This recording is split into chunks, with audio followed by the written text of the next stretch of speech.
Salve, salve! Seja bem-vindo para mais uma aula do Professor Rafa, meu amigo! E hoje nós vamos continuar aquele bate-papo sobre botânica, meu amigo! A gente estava falando sobre as gimnospermas, já falamos um pouco sobre a classificação geral desse grupo, e hoje a gente vai conversar um pouco mais sobre as estruturas reprodutivas desses organismos. Quer saber um pouco mais como funciona a reprodução dos pinheiros, a reprodução das araucárias? Então chega junto depois da vinheta.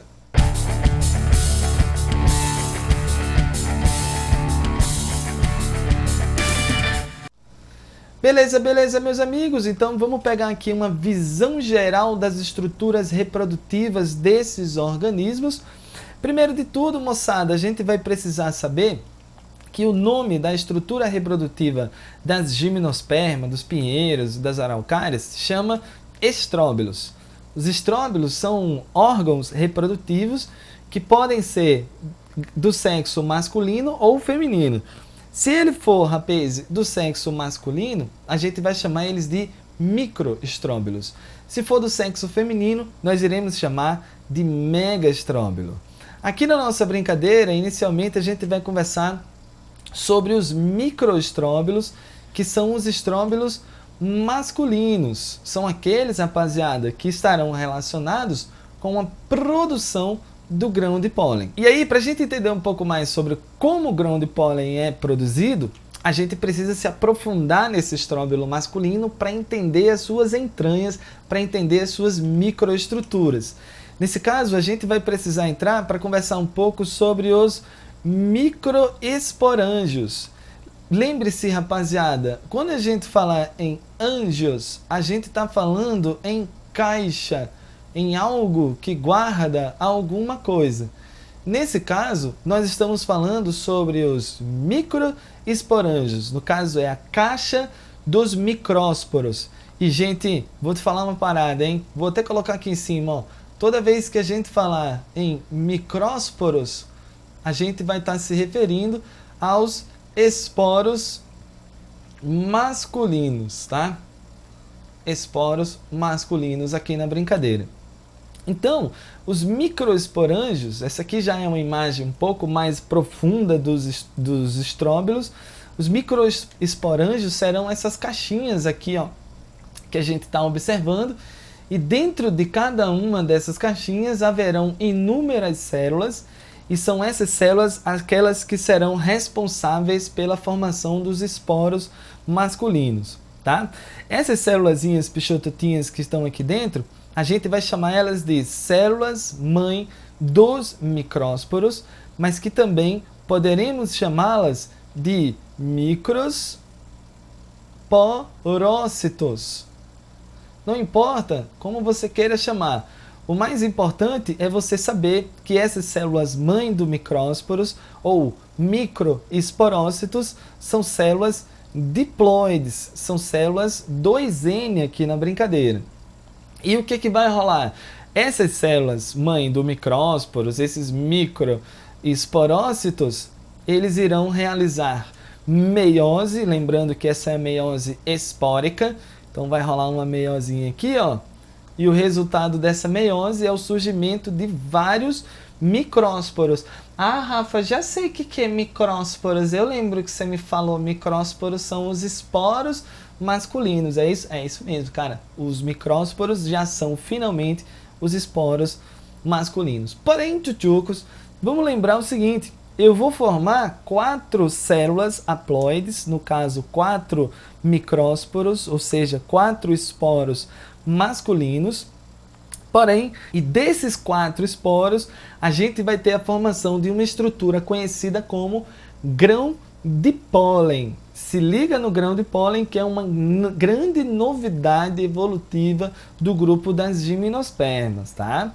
E aí a gente vai pegar essa imagem aqui, rapaz, para a gente conversar um pouquinho melhor sobre como é que esse grão de pólen é produzido, tá? E aí eu vou vir para cá, ó. Eu vou pegar um detalhe aqui do estróbilo masculino. Estou pegando especificamente aquilo que nós chamamos de microesporângio, que é o que? A caixinha dos micrósporos, que são os esporos masculinos. Essa aqui, ó, é a caixinha dos esporos. Aqui dentro vivem aquilo que nós chamaremos de microesporócitos diploides, que também são chamados de células-mãe dos micrósporos.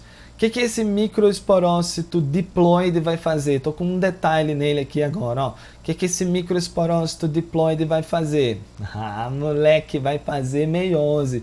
E vai formar quantos esporos, Rafa? Vai formar 4 esporos aqui na brincadeira, conhecidos como microesporócitos. Até aqui a gente tinha brincado, porém, a gente ainda não tinha visto como, a partir dessas 4 células, eu tenho a formação do grão de pólen. E aí, nesse caso, a gente vai mostrar esse camarada aqui, ó, que ele está apresentando aqui, rapaziada, 1, 2, 3, 4 células revestidas por uma camada de tegumento, né?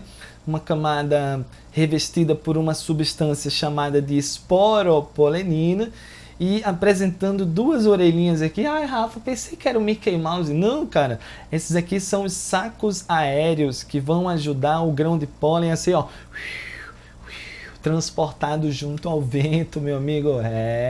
Dessas 4 células que tem aqui dentro, 2 delas serão chamadas de células protaliais. Elas são os esporos masculinos meio que atrofiados, e as outras 2 são chamadas de célula generativa, e a outra grandona é conhecida como célula do tubo. Essa célula do tubo aqui, rapaziada, na hora que acontecer a polinização, ela vai crescer, vai ficar grandona, igual isso aqui, ó. E vai formar um grande tubo. Olha que legal aqui em cima, ó. Ai, Rafa, que lindo. O que é isso? A tromba de um elefante? Não, isso aqui é um tubo polínico.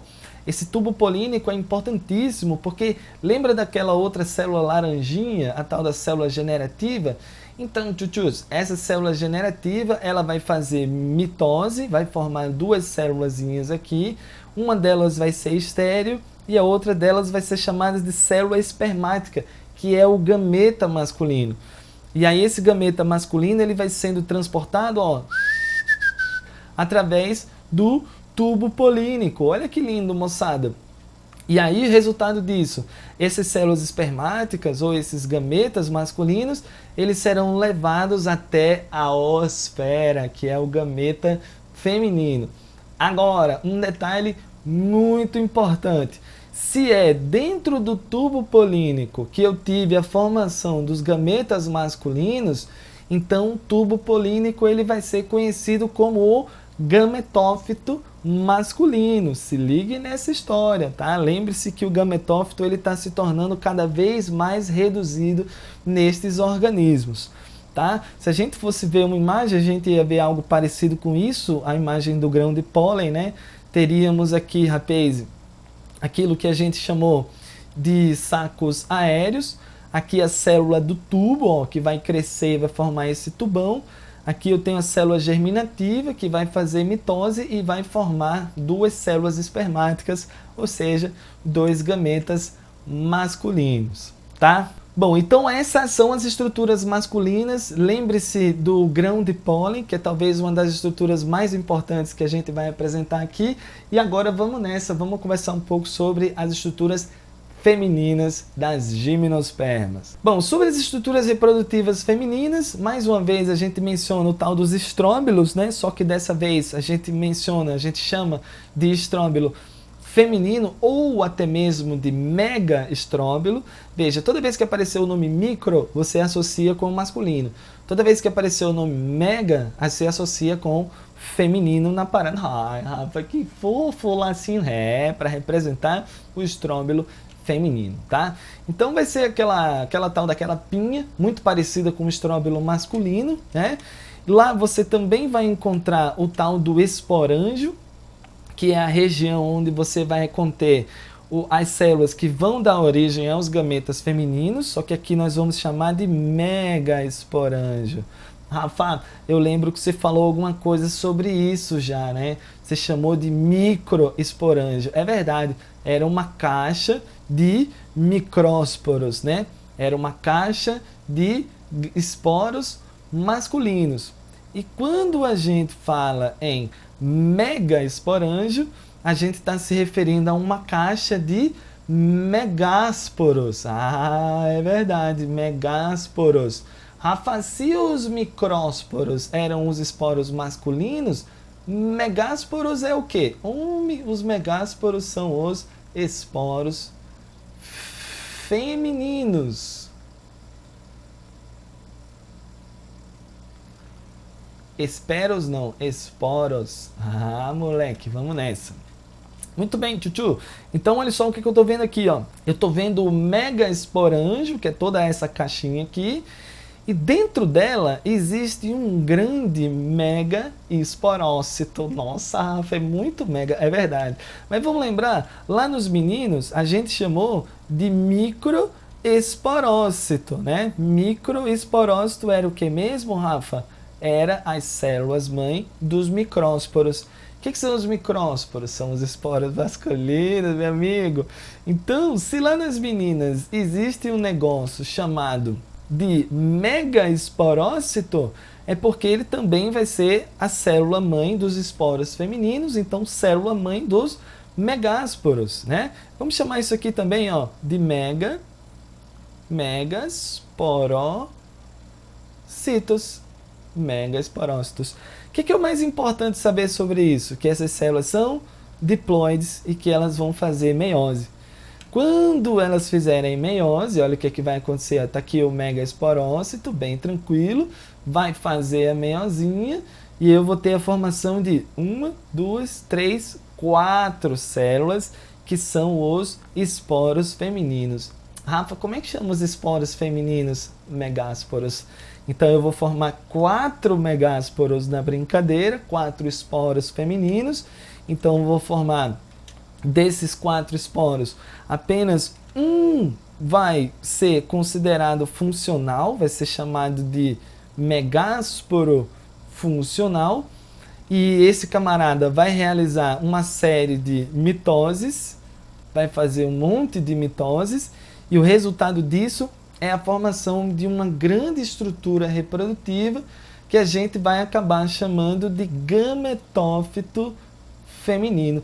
Lembra que o gametófito masculino era o tubo polínico? Então, tchutchus, aqui o gametófito feminino é nada mais, nada menos do que um conjunto de células no interior daquilo que nós chamamos de megaesporângio. Dentro dessa estrutura, centenas de células originadas por mitose dos esporos irão formar o que nós chamaremos de gametófito. No meio dessa confusão toda, algumas dessas células serão os gametas femininos, também conhecidos como oosfera. Ai, Rafa, muito complexo, não sei se eu consegui entender, é muita estrutura, eu acho que eu me perdi no meio dessa confusão toda. Bom, lembre-se que isso é uma videoaula, lembre-se que você pode assistir isso aqui milhares de vezes até você conseguir perceber todas as nuances, mas é lógico, meu amigo, ó, que eu vou fazer uma comparaçãozinha entre os dois órgãos agora, só para finalizar e acabar com qualquer dúvida que possa ter restado. Vem comigo. Então, rapaziada, agora para a gente conseguir ver a diferença dos dois, vamos pegar de novo aqui, resumidamente, os dois órgãos. Primeiro, os estróbilos masculinos, a gente chama de microestróbilos. Cada microestróbilo tem um saquinho que vai conter os esporos masculinos. Os esporos masculinos se chamam de microesporos. Essa caixa que guarda os microesporos é chamada de microesporângio. Dentro do microesporângio existe uma célula diploide chamada de células-mãe dos micrósporos, que também podem ser chamadas de microesporócitos. Essas células-mãe vão fazer meiose e o resultado disso é a formação de micrósporos, que são os esporos masculinos. São 4 esporos formados. Desses 4 esporos, 2 se degeneram, formando as células protaliais, e outros 2 formam a célula do tubo e outro forma a célula generativa. Eles serão importantes na composição do grão de pólen. Quando a gente vai para as meninas, eu também chamo de estróbilo, só que especificamente eu vou chamar de megaestróbilo. O megaestróbilo também contém várias caixinhas conhecidas como megaesporângio, porque é uma caixa de megásporos, que são os esporos femininos. Dentro desse megaesporângio existe uma célula diploide chamada de célula-mãe dos megásporos, que é uma célula diploide que vai fazer meiose, também é conhecida como megaesporócito, vai fazer meiose na brincadeira e vai formar vários megásporos. Desses 4 megásporos, 3 degeneram, sobra apenas um, que é o que nós vamos chamar de megásporo funcional. Esse megásporo funcional vai fazer muita mitose, mitose, mitose e vai formar lá o gametângio feminino, o gametófito feminino, onde dentro desse gametófito, aquele conjunto de células, você vai ter lá a nossa querida oosfera. Uma dessas células, um desses esporos masculinos irá formar os gametas masculinos e levado junto com o tubo polínico, ele vai acabar fecundando a oosfera, formando um lirozigotinho, formando, moçada, um descendente produto dessa fecundação. Valeu, rapaz? Então assim, ó, moçada, a parada é complexa? É complexa, mas você está aqui com uma videoaula incrível na sua mão e você vai conseguir repetir várias vezes, criar o seu próprio esquema, até que tudo isso faça sentido na sua little cabecinha. Valeu, moçada? Do mais, a gente vai ficando por aqui. Eu deixo para você um grande abraço e até a próxima. Falou!